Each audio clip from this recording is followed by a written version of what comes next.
Dear students, class 12 की math subject में exercise 8.6 पढ़ रहे हैं और एक्सरसाइज 8.6 का हम देखते हैं बच्चों क्वेश्चन नंबर 4।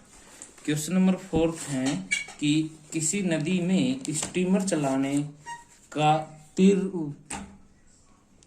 का वेग चलाने का प्रति घंटे का खर्च उसके वेग के घन के समानुपाती है। यानी कि कोई नदी है, उसमें हमें स्टीमर चलाना है, चलाने का जो खर्च है वो उसके वेग के घन के समानुपाती है। तो यदि जल धारा का वेग x किलोमीटर पर आवर तथा सिद्ध कीजिए कि जल धारा के विपरीत दिशा में चलाने पर अधिकतम मितव्ययी चाल 3/2 x किलोमीटर प्रति घंटा होगी। यानी कि स्टीमर का मतलब नाव चलाते हैं, एक जल धारा के विपरीत दिशा में हमें नाव चलानी है, ठीक है। और इसमें जल धारा का वेग आपको दे रखा है, स्टीमर का वेग मैं मान लेता हूं। देखिए सॉल्यूशन करें।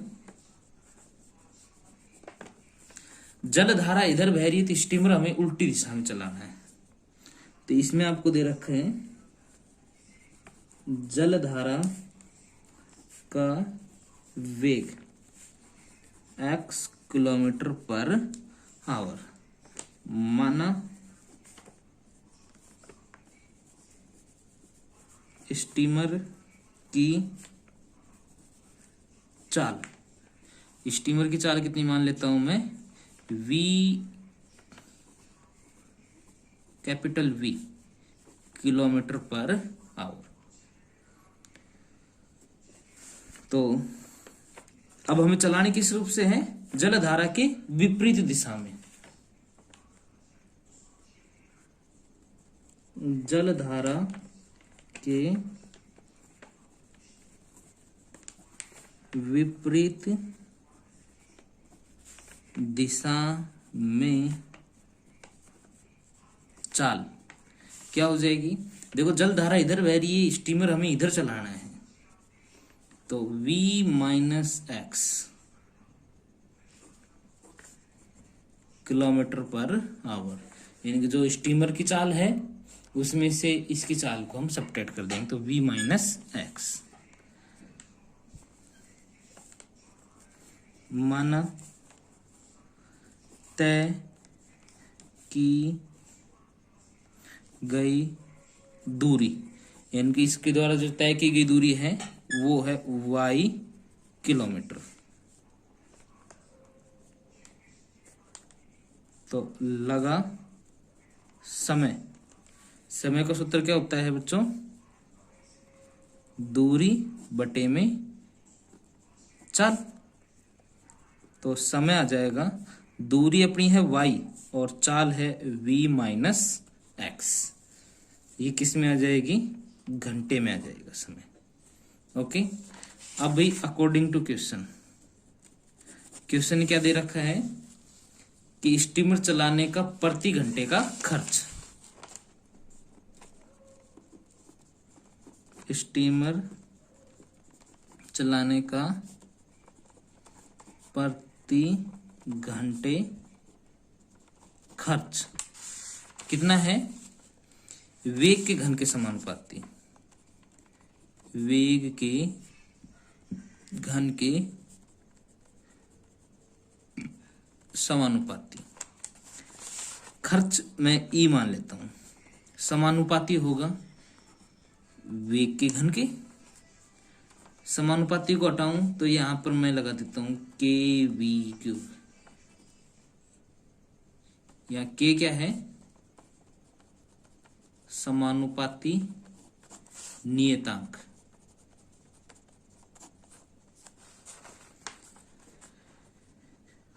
समानुपाती नियतांक हो गया, इसे हम इक्वेशन नंबर फर्स्ट बोल देते हैं। अब यहां से हम इसका निकालेंगे कुल खर्च। कुल खर्च क्या हो जाएगा बच्चों,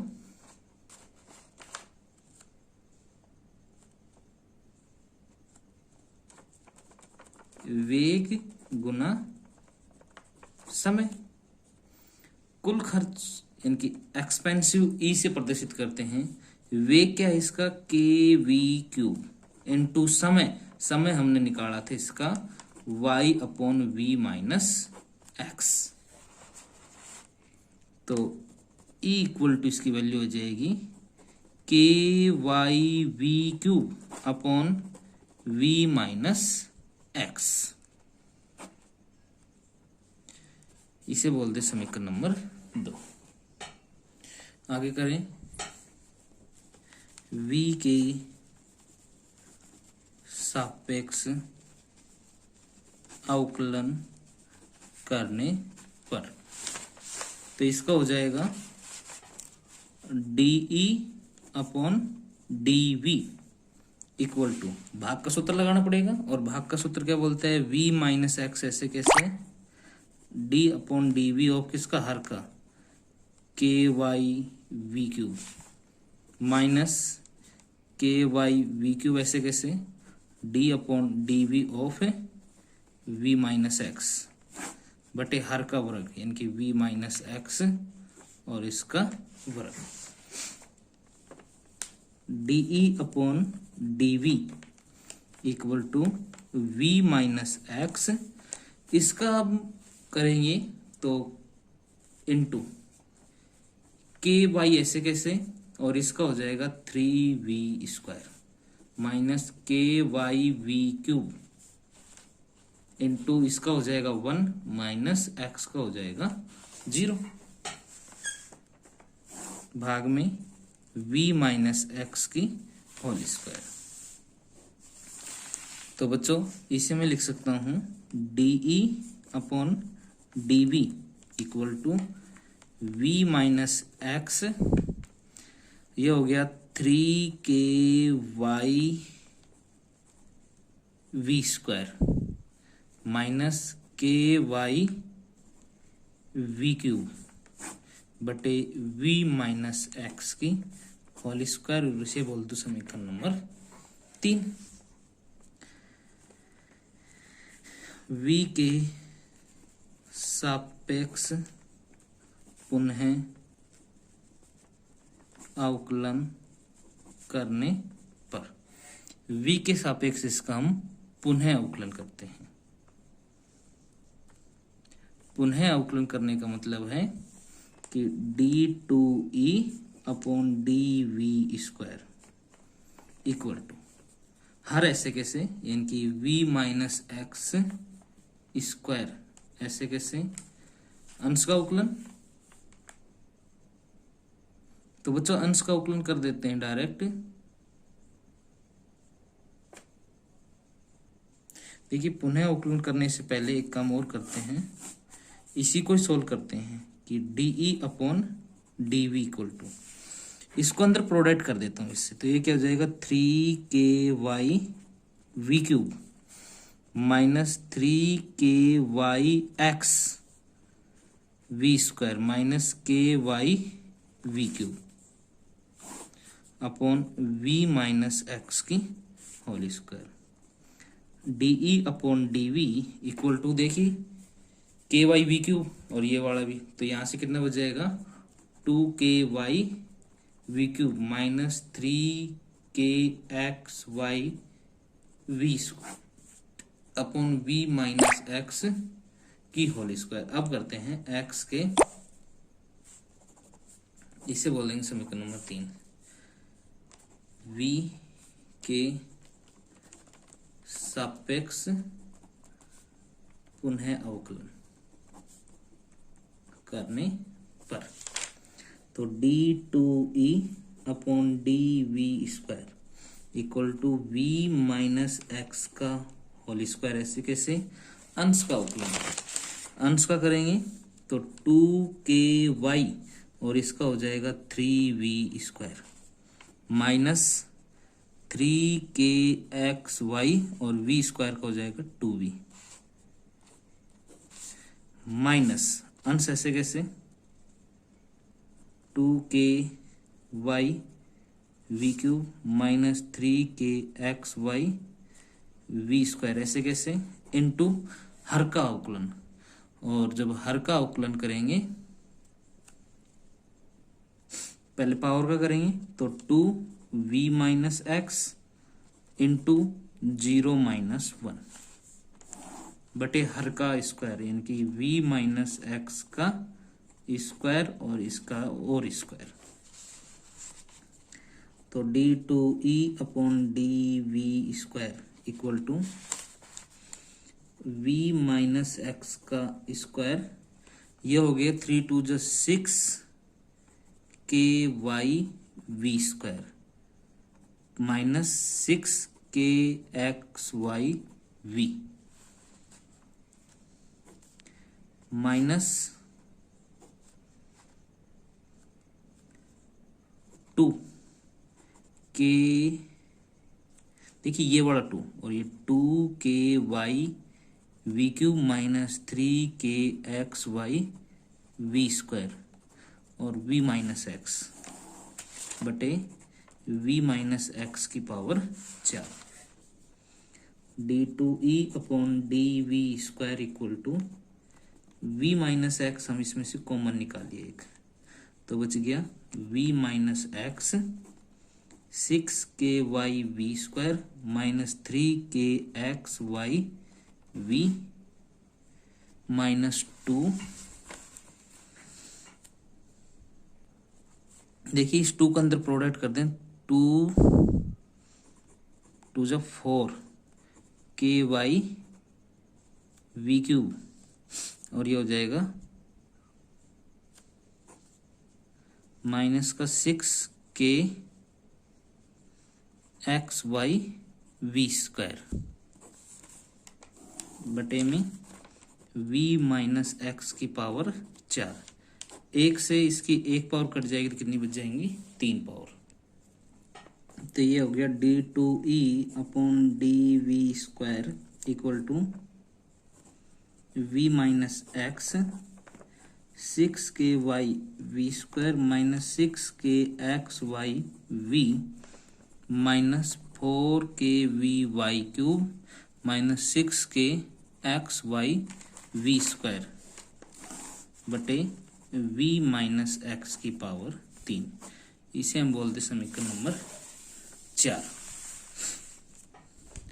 अब हमें क्या करना है, न्यूनतम खर्च के लिए जो डीई अपॉन डीवी है उसके इक्वल टू 0 पुट कर लेते हैं। तो ये वाली वैल्यू आई थी अपनी 2 के वी क्यूब 2 के Y V cube minus 3 K X Y V square upon v minus X की स्क्वायर इक्वल टू 0। ये उधर जाके 0 हो जाएगा, 2 के Y V cube minus 3 K X Y V square equal to 0, 3 K Y V cube equal to 3 K X Y V square. तो इसकी ये कट जाएगा, 3 से 3 कट गया, k से k कट गया, तो यहां से बचा v इक्वल टू एक्स, 2 था, 2v इक्वल टू 3x और v equal to 3/2x। Hence proved. अब हमें उच्चिष्ट और निम्निष्ट देखना है, तो d2e upon D V square इसमें रख देते हैं v इक्वल टू 3/2x। तो बच्चों ये वाला था अपना v minus X 6 K Y V square minus 6 के एक्स वाई वी माइनस 4 के वाई वी क्यूब माइनस 6 के एक्स वाई वी स्क्वायर बटे v माइनस एक्स की पावर 3। तो यहाँ पर 3/2x minus X 6 K Y 3/2x की स्क्वायर माइनस 6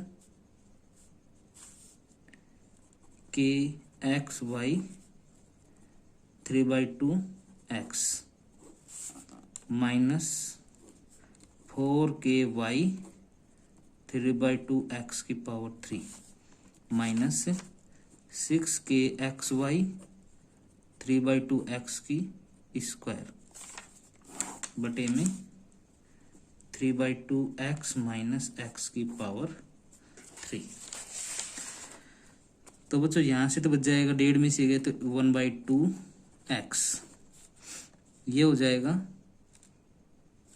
3 की स्क्वायर यानी कि 6 इंटू 3 की square 9x² minus 6 into 3x/2 minus 4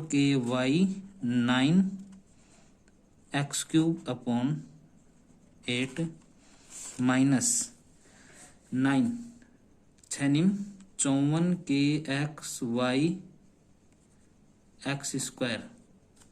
54 बटे में बच गया 1/2x और पावर 3। तो बच्चों जब आप इसे सोल्व करोगे तो इसकी वैल्यू आ जाएगी 18 जो कि कैसी है, <0 आता है d2e/dv², v = 3/2x पर धनात्मक है।